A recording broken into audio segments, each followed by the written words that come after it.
Parliament ఎన్నికలు సమీపిస్తున్న వేళ ఇరు పార్టీల్లో మధ్య మాటల యుద్ధం మొదలైంది. తాజాగా టీఆర్ఎస్ పార్టీ ఎంపీ అభ్యర్థి పోటీ చేస్తున్న మాలోతు కవిత ఎన్నికల ప్రచారంలో భాగంగా భద్రాద్రి కొత్తగూడెం జిల్లా దుమ్ముగూడెం మండలంలో టీఆర్ఎస్ కార్యకర్తలు ముఖ్య సమావేశం నిర్వహించారు. ఈ కార్యక్రమంలో తాతా మధు పాల్గొన్నారు. టీఆర్ఎస్ పార్టీ ప్రజలకు చేసిన మేలును చూసి తమ పార్టీ అభ్యర్థి కవితను అత్యధిక మెజారిటీతో గెలిపించాలని కార్యకర్తలు కోరారు.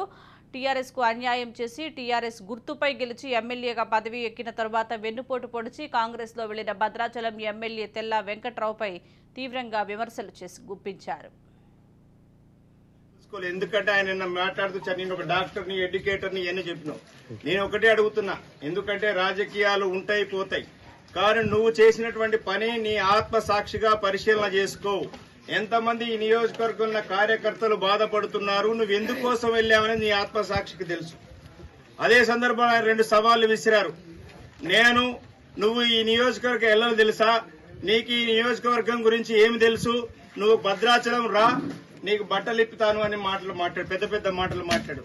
నేను ఇవాళ నీ సొంత నియోజకవర్గం, నీ సొంత మండలం, నీ ఊరికి కూతవేడు దూరంలో ఉన్న గ్రామంలో మీటింగ్ పెడుతున్నా. నీకు దమ్ముంటే ఇక్కడికి వచ్చి మాట్లాడు. కాబట్టి చేతగాని మాటలు మాట్లాడొద్దు దయచేసి.